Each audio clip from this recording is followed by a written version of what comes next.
eto mga boss, nakarescue tayo sa kaibigan natin na yung inahin niya wala daw gatas, hindi nagpo-produce ng gatas. So kawawa yung mga biik dito mga boss.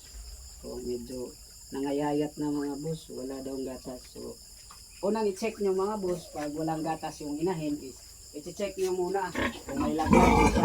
Kung wala namang lagnat yung inahin, tapos yung sunod na i-check nyo is yung dede ng inahin kung matigas pa. So sa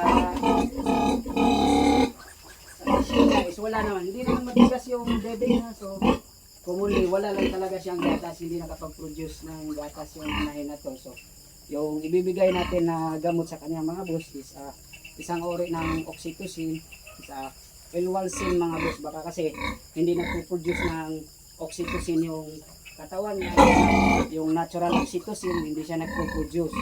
Yung kasunod na ibibigay natin mga boss is CBG mga boss, so calcium borocarbonate. So isang malakas na calcium para mag-react talaga yung gatas ng inahin mga boss. So ito muna yung ibibigay natin, itong dalawa. So kinabukasan pag tumigas talaga yung dede niya, before natin bigyan ng antibiotic mga boss, baka may mastitis mga boss. So eto mga boss, nag-produce na ng gatas yung inahin. So nag-impact na yung CBG mga boss, at saka yung maliit na konting type na oxytocin na binigay natin.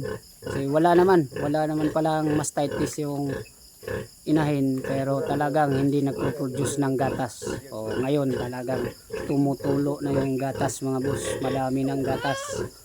So check pa rin natin to bukas, tuloy-tuloy na ba yung gatas na ibibigay niya dahil sa gamot na binigay natin.